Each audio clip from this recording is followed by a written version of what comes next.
Well, the translators are gone, and the live stream is waning, which means that if we just listen to my colleague Matthias, the best thing in the world would be to leave it to you, the people.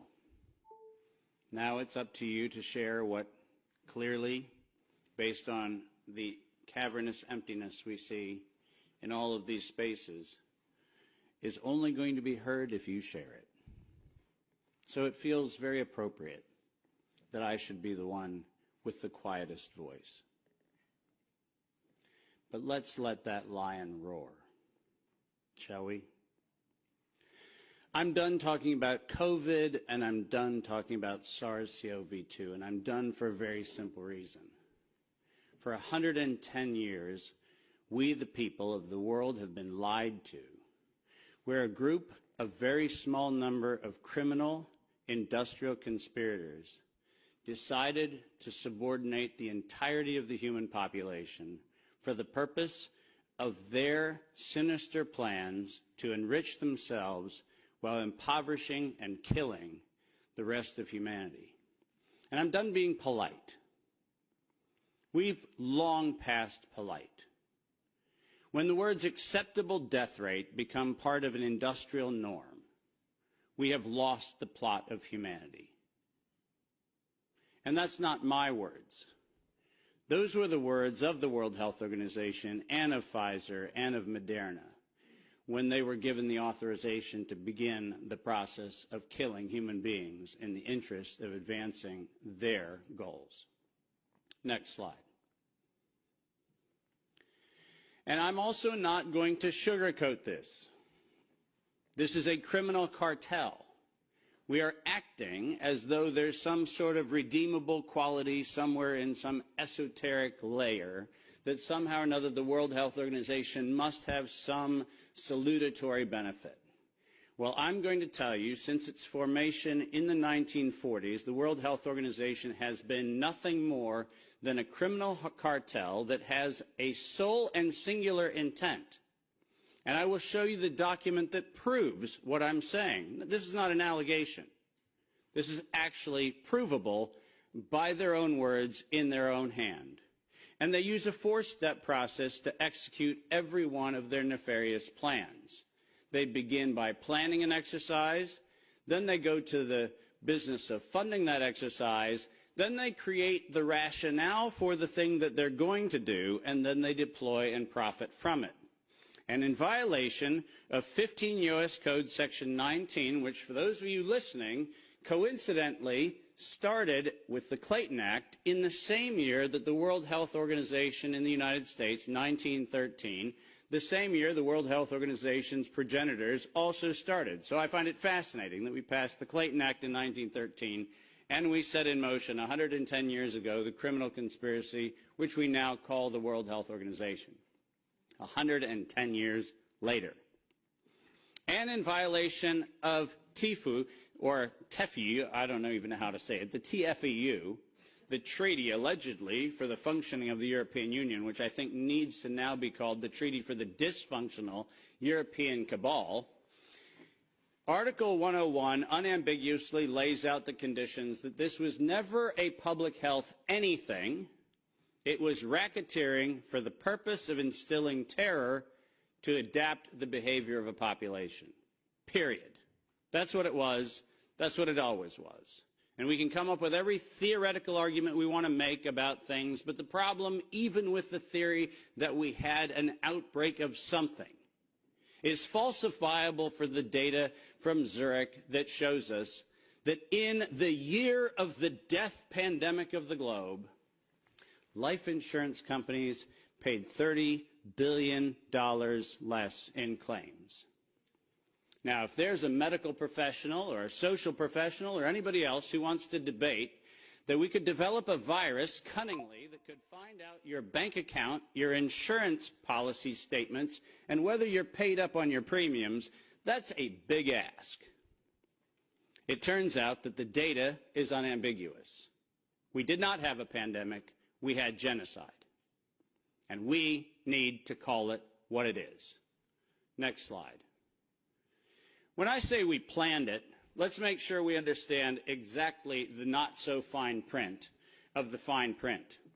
And I want to call your attention first to the right-hand column of the slide. This is the 2011 data that the World Health Organization, the Wellcome Trust, PATH, and the Gates Foundation did on their wonderful worldwide program for a malaria vaccine for children under the age of 6 months of age.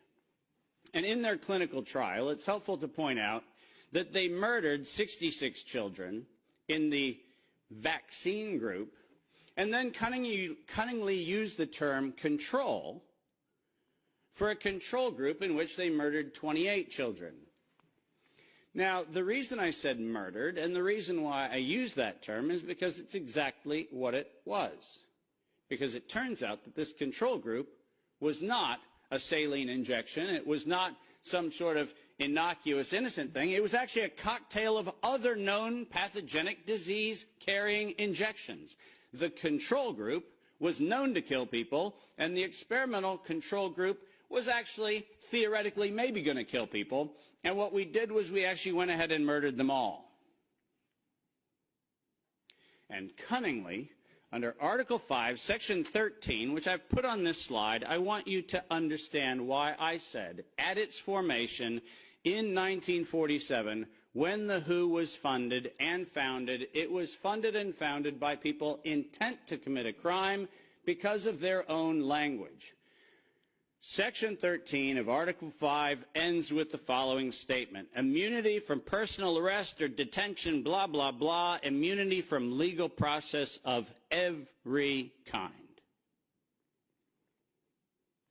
Now, if you didn't intend to commit a crime, why would you need to give yourself permanent and absolute immunity from every form of prosecution, and it's worse, even investigation for prosecution of every kind? People sit there and pretend, well, that's like diplomatic immunity. Do you realize this isn't even meeting the standard of diplomatic immunity? This is a criminal organization who set in motion their own law to protect themselves against crimes they knew they were going to commit. And when I say they knew they were going to commit, I mean they knew it.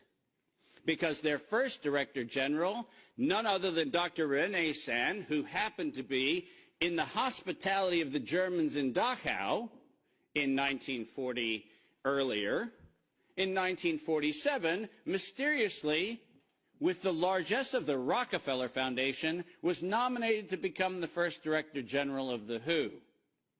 And within 5 short years, René Sand decided to authorize the real purpose of the WHO in writing by then Director General Dr. Brock Chisholm, who advocated for population control as its primary objective. Does that sound like public health to anyone in this room? This is not public health. This is the advancement of the same genocidal program that began with the Carnegie Foundation's funding of the eugenics office at Cold Spring Labs in the United States in 1913 under the philanthropy of Andrew Carnegie.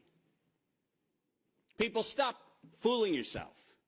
We debate the leaves on the tree of what we call this pandemic thing, but we're not going to the root. This was an organized crime, racketeering entity set up to give itself first absolute immunity and then execute its plans to make sure it controls who lives, who dies, and who gets any chance at life. And if you think that I am somehow inflating numbers, let me be unambiguous. Under every treatment of tax provision, if I were to tell you that there is an 88% controlling interest of any organization, you might conclude that that actually aggregates into a controlling interest. And it turns out that if we look at the foundation donations to the World Health Organization, 88% of those come from a single organization, the Gates Foundation. That constitutes a violation of every competitiveness law in Europe and every competitiveness law in the United States. This is absolutely not only not an independent, charitably funded donation, but more importantly, under the tax laws on both sides of the Atlantic, this constitutes directed donations which specifically are forbidden and do not have any place anywhere in the Charter of the World Health Organization or any of the UN-affiliated organizations. When I say this is a crime, I mean it's a tax crime, a racketeering crime, a money laundering crime, and now the crime of racketeering leading to murder and global terrorism. Next slide. I told you that the second thing after they plan it is they fund it. And why don't we use the criminals' language in their own words, because it's the best way to say it. When they actually planned the release of the use of a biologically modified chimera associated with the model derived from coronavirus, they actually said the following: to sustain the funding base beyond the crisis, we need to increase the public understanding for the needful medical countermeasures such as a pan-influenza or pan-coronavirus vaccine. Now, let me pause for just one moment and remind you that the crisis that they were speaking of was a crisis of diminishing funding. There was no health crisis. This was a crisis of their coffers were starting to run dry. That's the crisis. And let's read on. A key driver is the media, and the economics will follow the hype. We need to use that hype to our advantage to get to the real issues. Investors will respond if they see profit at the end of the process. That is officially the statement made by the conspiratorial cabal that by that time was the decade of vaccines put in motion in 2011 by the Global Preparedness Monitoring Board of the World Health Organization, and it was the funding base for Peter Daszak's partnership with the chimeric production of pathogens both in North Carolina and in Wuhan. So don't tell me that we have to do an investigation into where this came from. The criminals have admitted to it in their own words. Next slide. And now we get the fun one that no one in Congress is willing to address, which is the elephant in the room. On October the 21st, 2014, despite the multiple conversations between Senator Rand Paul and Anthony Fauci, where we've been told that Rand Paul has done everything he can to put Fauci on the ropes, he has had in his possession the letter that you see on the left. And it is the letter, conveniently on NIAID letterhead, sent to the University of North Carolina, Chapel Hill, which unambiguously states that during the gain-of-function moratorium, which, by the way, if we use the word moratorium, feels like that means you're supposed to stop. Why don't we go ahead and look at two pieces of this letter? First, the second bullet under Project 1, which, by the way, was not part of the original grant. This was to look at the novel functions of the virus pathogenesis in vivo. You know what that means? In living systems. The grant was supposed to be clinical simulations and models, but this grant was modified with this letter to say we were going to authorize gain-of-function research during the moratorium in living systems. And then we love the last paragraph of this letter, which conveniently says, as your grant is currently funded, this pause is voluntary. How many times have you met a voluntary moratorium? And the best part about it is that if we look at the very last line, or continue to conduct the applicable gain-of-function research until the end of the currently active budget period. But here comes the problem. You know who is supplying the budget? An indefinite term, unlimited amount contract from DARPA and from NIH. Isn't it convenient to have a perpetually funded project that needs to stop when the money runs out, when you find out that there is no point where the money runs out because there is no end to the thing that has no end? And lest you think that I'm making an allegation, which I'm not, I'm making an accusation. Let's be clear. And there's a big difference. I'm not alleging anything. They actually went to the trouble of telling us that it was going to be the Wuhan virus that was going to get us. As you see on the right-hand side of the screen, published in 2016, March 14th of 2016, the SARS-like Wuhan Institute of Virology Virus 1, and I quote, is poised for human emergence. Does that sound like we're just surprised that something in Wuhan went a little haywire in December of 2019? Or does it feel like we were told, look at Wuhan, and look at coronavirus, and look at what we've been doing to manipulate coronavirus in Wuhan and the University of North Carolina, Chapel Hill, and lo and behold, we're going to go ahead and tell you that we're ready to release it in 2016. Next slide. We're almost done. And then they created it. Now, all of you know that I am criticized globally for my use of the term biological warfare. I do that because I am credentialed to do that. I happen to be, for the United States government, in the early part of the 2000s and the latter part of the 90s, a person who was sent around the world to look at the proliferation of biological and chemical weapons. I'm acutely familiar with the definition of what a biological warfare agent is in the 18 U.S. Code, the criminal code of violations of biological and chemical weapons. And so my assessment is, in fact, professional and right. And the reason for that is I'm the one credentialed to make that determination for the United States government for many years. That's why I say it. But let's pretend for the moment that I'm just a nut job. Maybe I don't know what I'm talking about. So why don't we look at what the criminals said themselves, shall we? In 2005, at a conference sponsored by DARPA and the MITRE Corporation, Ralph Baric, the architect of the lethal strand that has been injected into millions and billions of people's arms, that Ralph Baric was sponsored to present the following, and let's go ahead and use his words, presentation: synthetic coronaviruses, biohacking, bio-warfare enabling technologies.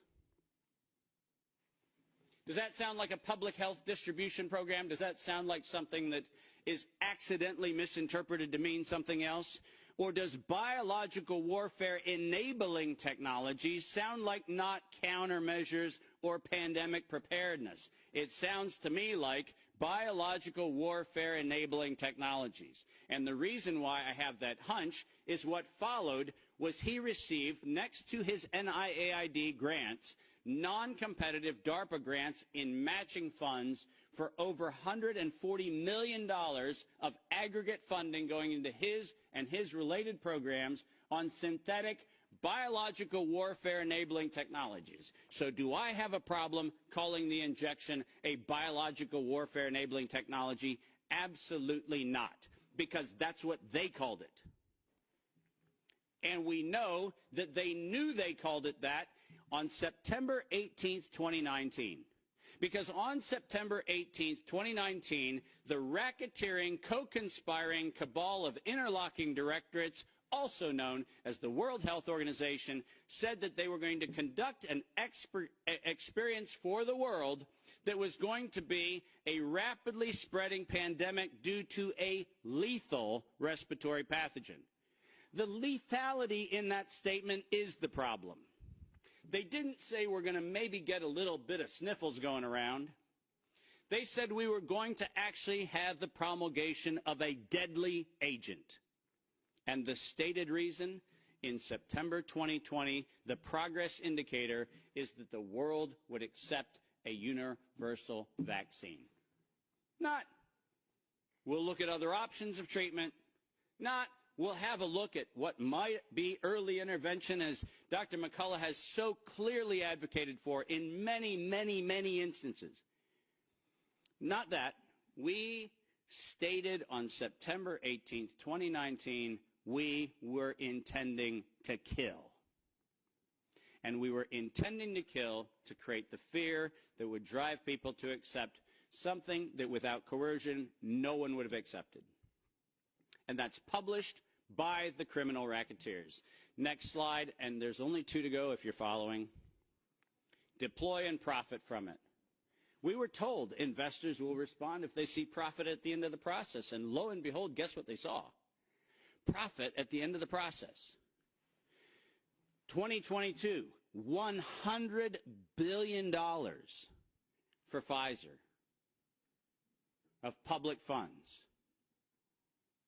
Moderna, after lying to the Congress in October of 2020 when they were asked to actually verify whether NIAID was promoting an injection that would enrich NIAID, where Anthony Fauci and the entire team at NIH said that they had no financial interest in their recommendation, they receive a back payment royalty of $400 million for the first payment of the royalty.